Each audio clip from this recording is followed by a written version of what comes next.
todos os irmãos com a doce, preciosa e maravilhosa paz de nosso Senhor Jesus Cristo. Amém?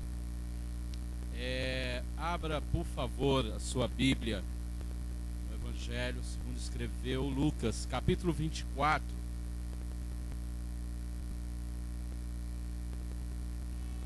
A partir do versículo 28. Graças a Deus, aleluia. Glória ao nome do Senhor. Evangelho segundo escreveu Lucas, capítulo 24, versículo 28 a seguir. Ouçam e acompanhem. Quando se aproximaram da aldeia para onde iam, fez ele menção de passar adiante. Mas eles o constrangeram, dizendo: fica conosco, porque é tarde e o dia já declina. E o entrou para ficar com eles. E aconteceu que, quando estavam à mesa, tomando ele o pão, abençoou e, tendo partido, lhes deu. Então se lhes abriram os olhos e o reconheceram, mas ele desapareceu da presença deles. E disseram um ao outro: porventura não nos ardia o coração quando ele pelo caminho nos falava, quando nos expunha as Escrituras? E na mesma hora, levantando-se, voltaram para Jerusalém, onde acharam reunidos os 11 e os outros com eles, os quais diziam: o Senhor ressuscitou e já apareceu a Simão. Então os dois contaram o que lhes acontecera no caminho e como fora por eles reconhecido no partir do pão. Podeis assentar. Graças a Deus. Meus irmãos, nós estamos agradecidos ao nosso bom Deus por esta maravilhosa noite de celebração ao nome dele, por estar aqui neste lugar e diante da sua palavra, da sua poderosa e preciosa palavra. Eu não posso discernir pensamentos e nem intenções do coração, mas a palavra do Senhor pode. Amém? Graças a Deus. Eu me sinto muito feliz. Eu tenho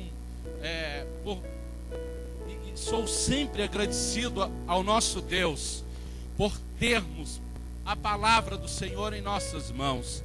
Pelo fato, porque isso, muitos povos ainda, nações, etnias, não tiveram esse privilégio de ter a palavra, as Escrituras sagradas no seu idioma. E nós aqui, nós temos em abundância a palavra de Deus, e eu sou agradecido ao Senhor por isso. Há alguns séculos atrás, por volta do século XVII, num período que ficou conhecido como Iluminismo francês, numa época onde o conhecimento científico estava crescendo, as ideologias de liberdade, enfim, houve um pensador chamado Voltaire que teve a imbecilidade de dizer, naquela época: daqui a 100 anos, a Bíblia será um livro esquecido. Se eu perguntar aqui nessa noite quem foi Voltaire, eu tenho certeza que a maioria dos irmãos não saberão, até porque ninguém tem obrigação de saber quem foi este homem. Mas a palavra de Deus continua viva e eficaz, amém? Poderosa, e ela venceu o tempo, os ataques do diabo, amém, meus irmãos? Aleluia. Eu amo a palavra de Deus, porque a vida cristã, o Evangelho, ele se destaca por várias razões de qualquer outra ideia, de qualquer outro segmento, outra religião, enfim.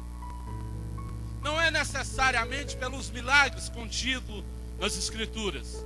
Tem muitos milagreiros por aí. Não é por isso.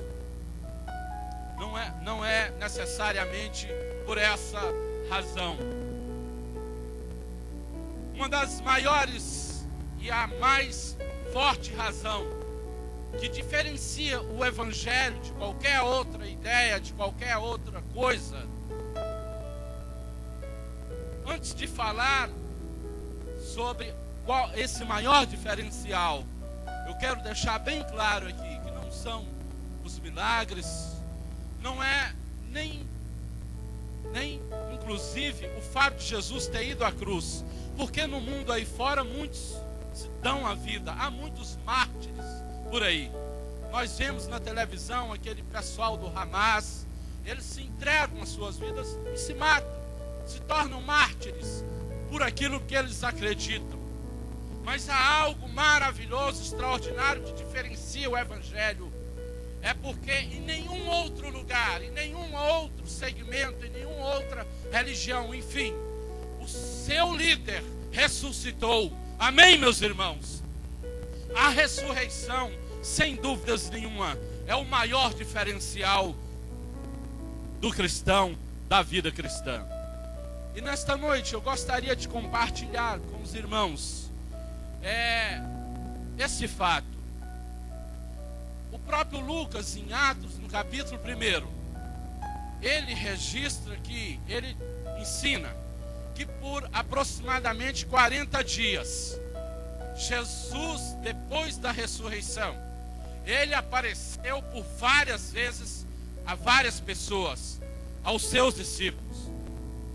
Nesta noite, eu gostaria de falar um pouco sobre uma dessas aparições que Lucas registra aqui neste texto que nós lemos, parte dele. E o texto então ele começa dizendo: naquele mesmo dia, que dia era esse? Era um dia de domingo. Era um dia de domingo, que essa história está em todo o capítulo 24. O texto diz: 2 deles estavam de caminho para uma aldeia chamada Emaús, distante de Jerusalém, 60 estádios. Esse dia aqui é o dia que Lucas está relatando no capítulo 24. Era um dia de domingo, era assim, no cair da tarde. 2 deles, 2 discípulos. Um deles a Bíblia não cita, Lucas não cita o seu nome. O outro ele cita como chamado de Cleopas. E ele diz então, ia conversando a respeito de todas as coisas sucedidas. Meus irmãos, esses 2 discípulos, era domingo à tarde, eles estavam voltando de Jerusalém para uma aldeia que dá mais ou menos uns 11, 12 quilômetros mais ou menos. E era um cair da tarde, e eles estavam conversando sobre tudo o que havia acontecido dentro daquelas 48 horas. Porque na sexta-feira passada, a maior tragédia para esses discípulos havia acontecido. Jesus, aquele que deu a vida pelas pessoas, aquele que curou, confortou as pessoas, alimentou as pessoas, levantou paralíticos, curou cegos, alimentou, enfim, aquele que só fez o bem, ele foi morto da pior forma que existia naquela época, foi a sua morte de cruz. Esses discípulos, eu posso imaginar que eles estavam dizendo um para o outro: rapaz, como é que pode? O nosso mestre só fez o bem. Quantos ele curou, quantos ele abençoou. Eu não entendo o que aconteceu na sexta-feira. Que coisa terrível, que coisa triste. Foi a cruz, foi aquela morte de Cristo na cruz do Calvário. E meus irmãos, sem dúvidas nenhuma, a esses discípulos, o seu estado psicológico era o pior dos que vocês possam imaginar, porque eles estavam voltando de Jerusalém, eles estavam voltando para trás, desanimados. O clima era de velório, o clima era de tristeza, o clima era de desesperança, era de uma tristeza, de depressão, de decepção, porque afinal de contas o seu mestre, aquele que só fez o bem, ele foi morto e de uma forma muito trágica. Eles foram conversando entre si a respeito de todas essas coisas. Era domingo à tarde. E no versículo seguinte, Lucas diz: aconteceu que quando conversavam e discutiam, o próprio Jesus se aproximou e ia com eles. Aleluia. Era um momento de tristeza, era um momento de decepção, era um momento de luto, porque há 48 horas atrás, aqueles discípulos viu o seu mestre, Jesus, sendo morto da pior forma que existia naquela época, que foi a morte de cruz. Era a pena capital. Então eles foram voltando, desiludidos, tristes, cabisbaixos, e conversando sobre isso. De repente, Jesus aparece. Versículo 16: os seus olhos, porém, estavam como que impedidos de o reconhecer. Meus irmãos, a Bíblia, Lucas não registra por que razão, mas eu quero ressaltar nessa noite que às vezes os problemas que nos cercam, as perdas, as desilusões, quando nós saímos da nossa zona de conforto, a desesperança, a tristeza, às vezes a ansiedade nos abate, que nós perdemos a percepção da realidade. Jesus apareceu do lado, estava do lado deles, e eles não perceberam.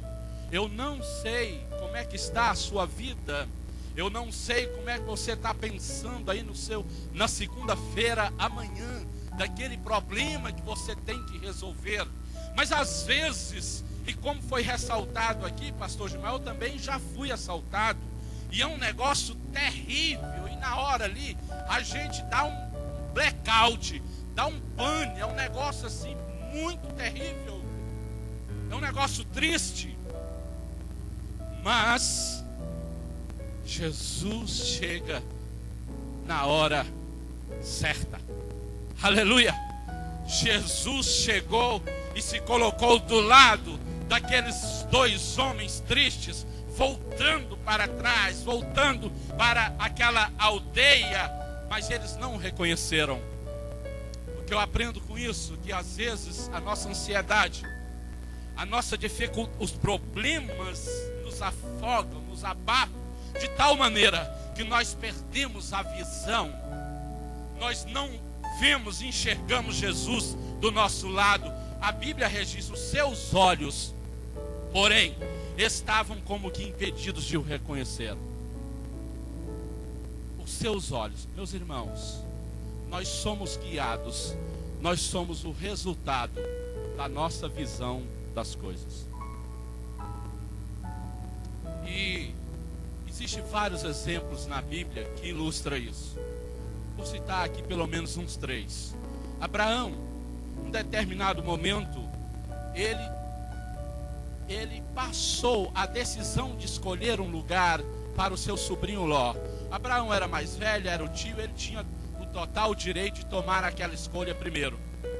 Mas Abraão confiava tanto em Deus, a sua visão, a sua confiança estava no Senhor, que eles, não, um lugar que Ló, eu penso assim, um lugar que ele escolher, o outro local que tocar para mim, é o local que o Senhor vai me abençoar. Porque a sua visão não estava no plano terreno, como a do seu sobrinho, que olhou lugares bonitos, mas a sua visão estava dependente do Senhor. Amém? Um outro forte exemplo foi o caso de Geazi e Eliseu. Em determinado momento, os inimigos estavam chegando. Geazi, a figura de um homem sem visão espiritual, de um crente que só olha no plano terrenal, mas não tem visão de Deus. Ele ficou assustado e disse: olha, Eliseu, nós estamos com um problema, olha o tanto de inimigo que está vendo. Eliseu lá tranquilo: que isso, rapaz? Vou fazer uma oração aqui por você, para você ver que quem está do nosso lado é muito maior e muito mais forte. Como é que está a sua visão? Você tem visão de Deus? Ou você está olhando a sua vida e as coisas ao seu redor com uma visão meramente humana, carnal? Esses discípulos, eles não enxergaram, eles não perceberam que Jesus estava do seu lado. Então, eles continuam aquela caminhada. Era domingo à tarde, já começando a escurecer. E Jesus então pergunta: que é isso que vos preocupa? E de que ides tratando à medida que caminhais? E eles pararam entristecidos. Eles estavam melancólicos, tristes, depressivos naquele caminho, voltando para trás, com todas essas indagações. E meus irmãos, não eram poucas, porque além de ter visto Jesus ser morto daquela forma, eu penso que existia um outro questionamento que esses discípulos estavam fazendo. Olha, Cleópatra, é o seguinte: se o Império Romano, se as nossas autoridades fez isso com o nosso mestre, e nós então? Nós estamos sal, rapaz. Nós estamos, como diz aí o jargão, nós estamos com um problema sério. Se fizeram isso com o nosso mestre, e nós então agora? A nossa situação. Então o medo tomou conta daqueles homens, o desespero, e a ideia ali agora era se enclausurar, era voltar atrás e se esconder. Talvez circunstância na sua vida, circunstância às vezes nas nossas vidas, nos abate um medo tão grande que a nossa visão fica turva. Você não enxerga nada. Eu já fui assaltado e é um negócio terrível, é um negócio sério. Eu fiquei inclusive uma semana mais ou menos, dor nas costas, terrível, é um negócio. E na hora sim, eu não pensei em nada, mas também fui. É um negócio terrível. E o medo toma conta dos nossos corações em momentos assim. Essa era a situação daqueles discípulos. Um porém chamado Cleópatra respondeu para Jesus, que o perguntou: olha, você é o único. Rapaz, porque era uma época de Páscoa e vinha muitos forasteiros, muitas pessoas das regiões ali próximas para Jerusalém. E o assunto do dia, daquelas 48 horas, era a morte de um inocente, uma morte cruel. Todo mundo sabia, todo mundo era o que comentava na cidade. Então Jesus faz essa pergunta e ele então responde: és o único porventura que, tendo estado em Jerusalém, ignora as ocorrências desses últimos dias? Talvez ele perguntou: rapaz, você não lê jornal? É o que está aí hoje, todo mundo falando. Será que é só você que não sabe, que não conhece do que aconteceu na sexta-feira passada? Eu não acredito que você não esteja sabendo, que Jesus queria instigá-los. E ele instiga mesmo, ele pergunta quais.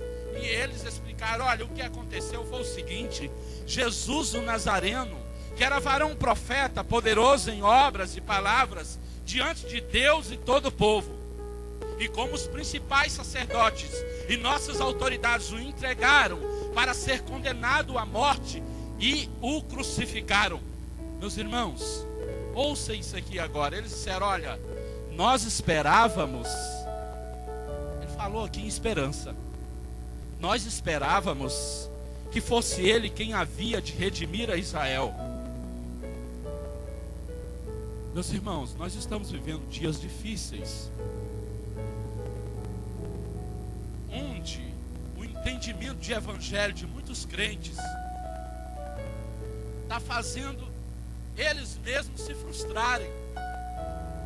O que aconteceu aqui, o que ele está dizendo aqui é o seguinte: a maioria dos discípulos, por muito tempo, eles não compreenderam o que era o reino de Deus. Para a maioria dos discípulos, Jesus, eles enxergavam Jesus num plano político terrenal. Eles achavam que em qualquer momento ali, Jesus ia destronar Roma, ia virar presidente de Israel, ia inclusive chamar um para ser ministro disso, outro e tal, ia libertar Israel das garras, da opressão de Roma. A visão que os discípulos tinham de Jesus e o que eles esperavam era isso. Era isso, era num plano político e terrenal. Todos eles, e por um bom tempo, tinha esse entendimento. Muitos de nós hoje estamos tendo um entendimento muito estranho do que é o Evangelho. Ninguém pode me tocar, eu não posso sofrer nada. E por questões assim, como o pastor Gilmar disse aqui, meias verdades, pegar uns pedacinhos da Bíblia ali, pedaços de versículo, e fazer ali daquilo o nosso lema. Esses discípulos, e eu posso imaginar Jesus deve ter pensado assim: esses meninos, complicado, 3 anos de curso intensivo de teologia prática, 3 anos, não foram suficientes. 3 anos, eu penso que Jesus talvez pensou assim: esses meninos me dão um trabalho. Foi 3 anos de ensino e prática, prática e ensino, 3 anos, mas não foi suficiente, pastor. Não foi suficiente. Toda a ideia de Jesus, um político, um libertador político de Israel, foi desmoronado na pedra do sepulcro. Foi uma decepção muito grande para aqueles homens, muita tristeza, frustração, muita frustração, porque esse era o entendimento, essa era a esperança, está registrado aqui. Eu pergunto para nós aqui nessa noite: aonde está a nossa esperança? No materialismo? No evangelho do dinheiro é tudo? Qual é a nossa esperança? Qual é a nossa expectativa com relação à palavra de Deus, ao evangelho, com relação ao que Deus tem para nós? O que o pastor Gilmar citou aqui é muito interessante, porque às vezes nós pegamos a metade de textos. Nós às vezes achamos que Deus vai suprir, por exemplo, os nossos desejos, mas não há registro disso na Bíblia. O que o Senhor vai suprir são as nossas necessidades, mas os nossos desejos não necessariamente. Talvez alguém diz assim: não, mas você nunca leu o Salmo 34, alguns salmos, onde lá está falando do desejo do justo será cumprido. Mas se prestar bastante atenção ali, aquele desejo é um desejo que tem que estar enquadrado na vontade de Deus. Aleluia. Esses discípulos se frustraram. Foi 3 anos de muito ensinamento, de teologia pura e prática, mas a esperança deles estava em um Cristo apenas político. E eles continuam então conversando, eles continuam então andando, e eles vão explicando então: ora, nós esperávamos que fosse ele quem havia de redimir a Israel, mas depois de tudo isso, e já o 3º dia desde que tais coisas sucederam. É verdade também, meus irmãos, naquele momento eles já tinham informações que as mulheres tinham visto. Eles já tinham, mas era tanta tristeza, era tanta decepção, que eles nem queriam acreditar. Eles nem queriam acreditar. Ofuscou a visão e o entendimento daqueles discípulos. Qual é a sua visão do Evangelho, da palavra de Deus, da vida cristã? É uma visão carnal, terrenal, humana, ou é uma visão espiritual, baseada na palavra de Deus? Houve 10 espias. 8 deles tiveram uma visão do que viram ali, mas 2 deles viram a mesma coisa, mas a visão, o discernimento, a decisão foi outra. Todos viram inimigos grandes, todos viram a dificuldade, mas com certeza Josué e Caleb certamente pensaram assim: olha, rapaz, se o nosso Deus abriu o mar vermelho, se o nosso Deus fez tudo aquilo no deserto, eu tenho certeza que nós venceremos esses inimigos e nós tomaremos posse dessa terra. Aleluia, glória ao nome do Senhor. Que a nossa visão não esteja focada apenas no problema.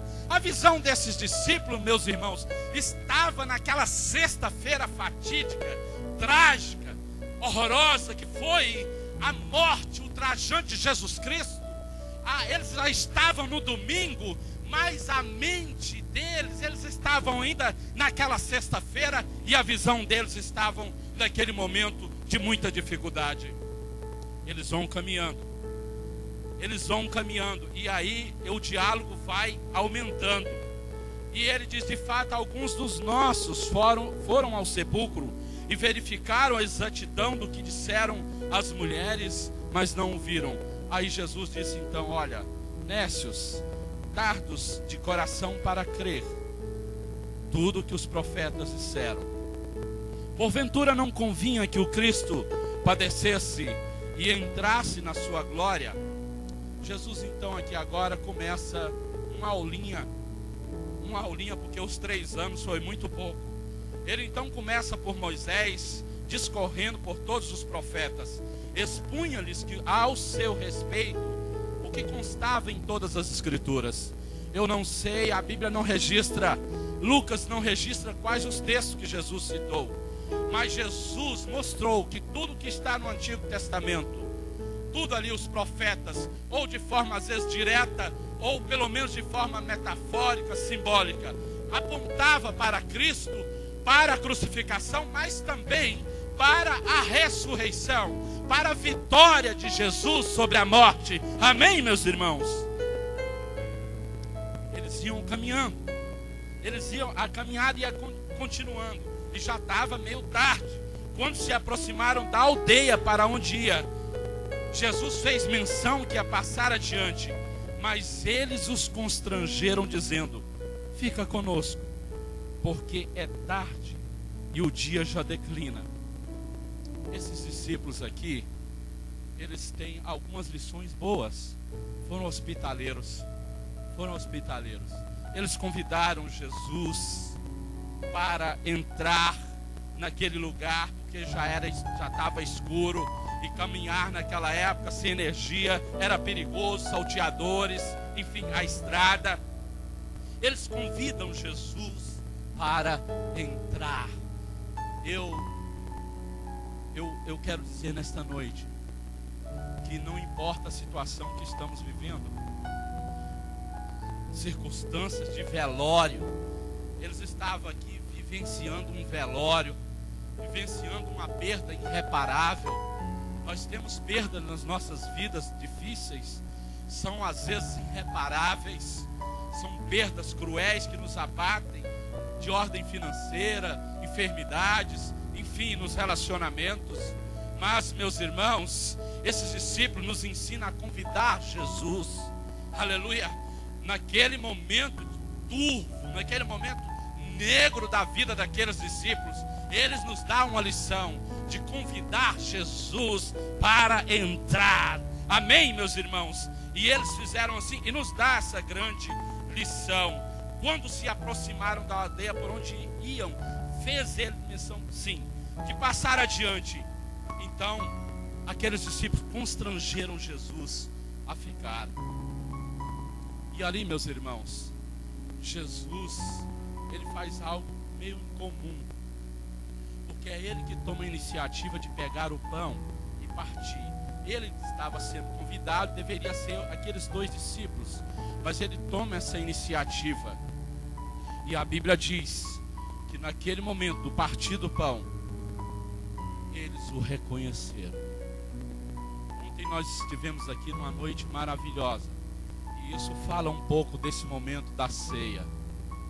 É na comunhão que o Senhor se revela a nós. É num ambiente de comunhão que o Senhor manifesta a sua glória, o seu poder. É num ambiente de comunhão que o Senhor derrama do seu Espírito Santo. É num ambiente de comunhão que o Senhor dá vitória ao crente, dá vitória à igreja. E foi ali ao redor daquela mesa, naquele momento de comunhão, que os seus olhos se abriram.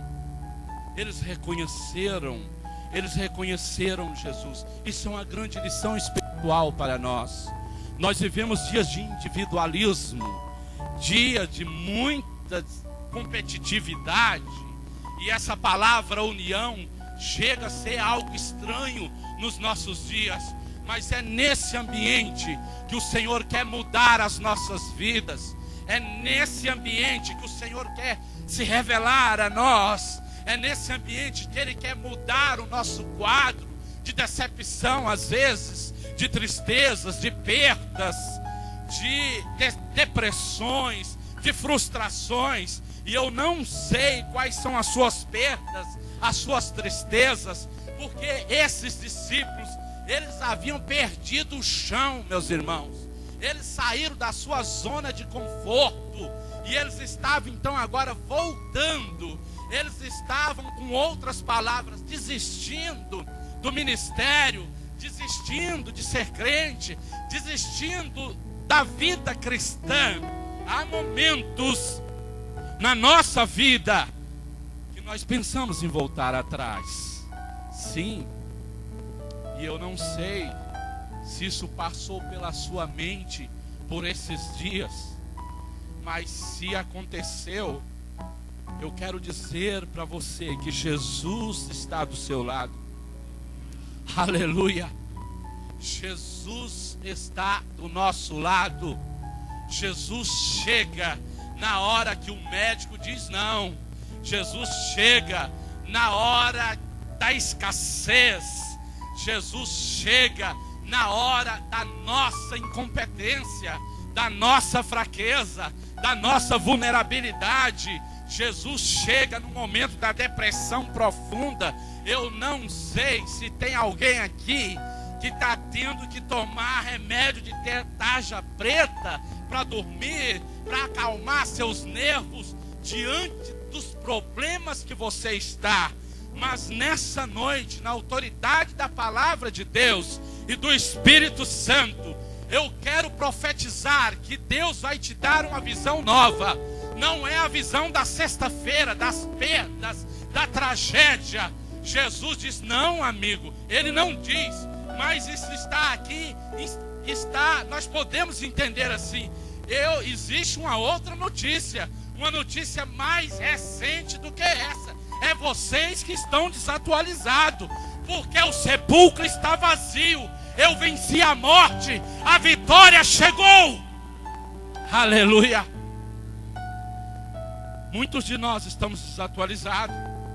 Você está achando que o Senhor não te olha. Você está achando que nada está acontecendo. Mas Deus está trabalhando ao seu favor.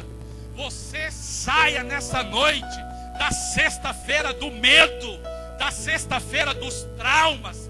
Há pessoas mesmo dentro da igreja com traumas da infância, com traumas de 1 ano, de 2 anos, de 3 anos atrás. Já estava no domingo, mas esses discípulos estavam no seu interior, vivendo ainda a tragédia da sexta-feira. Mas naquele domingo, muitas coisas já tinham acontecido e eles, na verdade, estavam desatualizados. Jesus poderia ter dito, não, há um engano. Há um engano, é vocês que não estão sabendo da última manchete.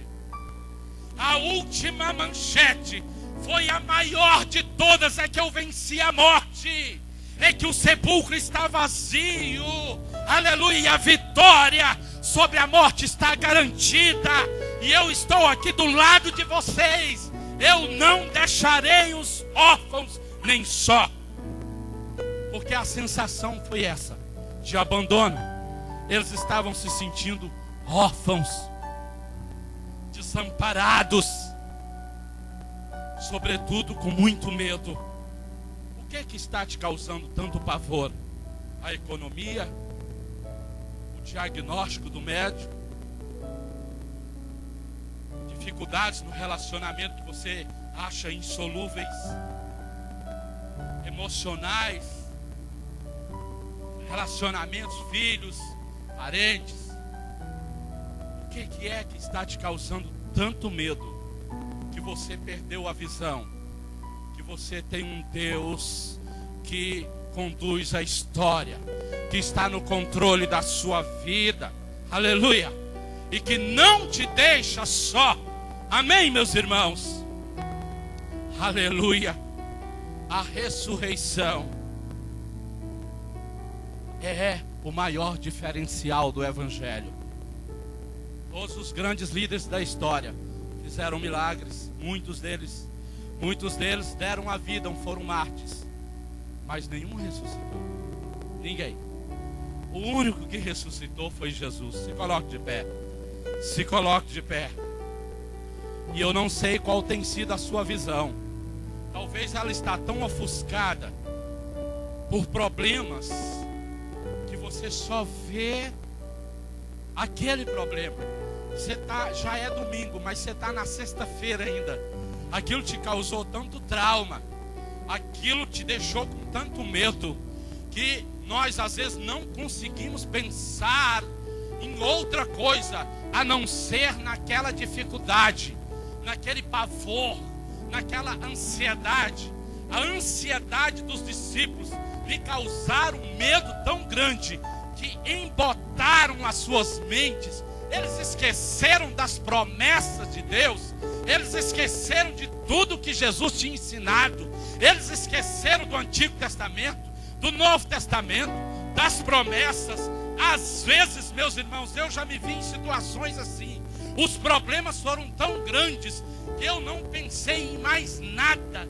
Eu esqueci de todas as promessas que Deus me fez. Eu esqueci que nós servimos, às vezes nós esquecemos, um Deus poderoso, que para Ele não é nada impossível. Aleluia, aleluia. Nós esquecemos da sua palavra. E a nossa visão distorcida da realidade nos condiciona às vezes a uma vida medíocre, voltando para trás. Mas, meus irmãos, quando o Senhor se revelou, aleluia, quando o Senhor se revelou, já estava tarde da noite. Eles que estavam com medo de prosseguir, voltou na hora para Jerusalém, pastor Nolasco. Voltaram na hora, não quis nem saber se estava escuro, não quis nem saber se poderia ser um deles irem à cruz, não queria nem saber. Meus irmãos, eu tenho uma lição muito boa, um aprendizado nisso. Quando nós temos a revelação de Deus na nossa visão, nós perdemos o medo para fazer a obra. E eles voltaram então para Jerusalém. Eu preciso contar, nós precisamos falar disso. Isso é algo muito bom, é algo maravilhoso. Eu quero profetizar na sua vida nessa noite. Deus vai fazer algo tão grande. Deus vai abrir o seu olho de forma tão maravilhosa, a sua visão, que você vai enxergar a sua vitória. Você vai ver o problema, mas você vai ver além do problema, que você será uma atalaia, um instrumento na mão de Deus para anunciar as suas grandezas. Aleluia. Eles não quiseram nem saber, esqueceu que estava escuro, que já era tarde. Nós precisamos, Cleópas, vamos anunciar.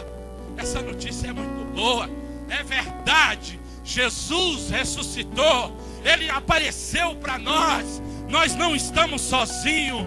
É essa palavra de Deus para mim e para você.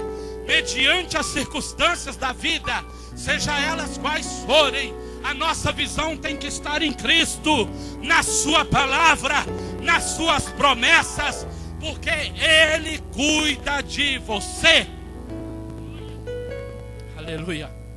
Mateus, dê um sol aí, por favor.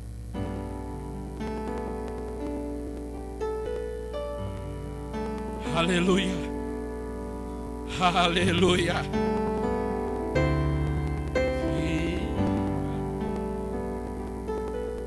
Fica. Aleluia. Fica conosco, nosso amado e bom Jesus. Cante. Fica conosco pelo seu imenso amor. discípulos te pediram no caminho de Emaús: fica conosco, nosso amado e bom Jesus. Estando à mesa, tomando o pão. Aleluia! Aleluia! Que momento maravilhoso, irmãos. Foi no partir do pão que o Mestre se revelou. Aleluia! E aqueles discípulos então fizeram o maior pedido que nós podemos fazer a Jesus. Não é bens materiais, não são esse tipo de coisa, mas é a sua presença nas nossas vidas. Aleluia!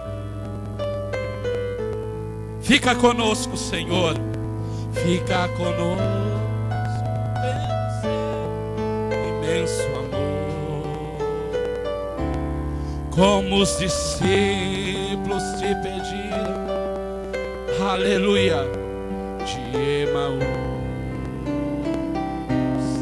fica conosco, nosso amado e bom Jesus.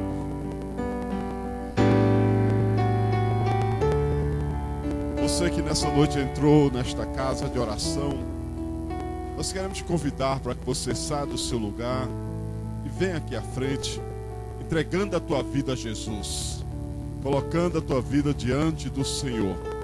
Você que entrou, que estava afastado por alguma razão, hoje à noite, como aqueles discípulos, eles tiveram um encontro com Jesus naquela estrada, e que ali no partir do pão puderam reconhecer Jesus, o autor e consumador da nossa fé. Quem sabe nesta noite você tem um encontro também com este Jesus maravilhoso. Você que precisa da oração de cura, de milagre também, já pode vir para cá, que Deus tem palavra de cura, tem palavra de milagre para a tua vida nesta noite. Saia do teu lugar e venha aqui à frente em nome de Jesus.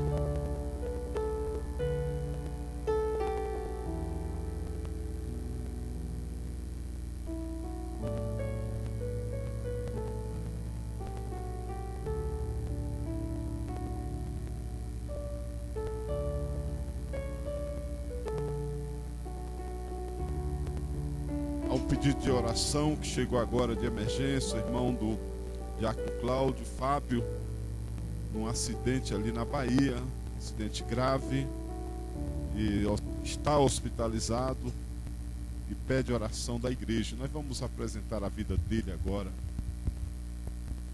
porque, amados, é assim. Às vezes nós estamos olhando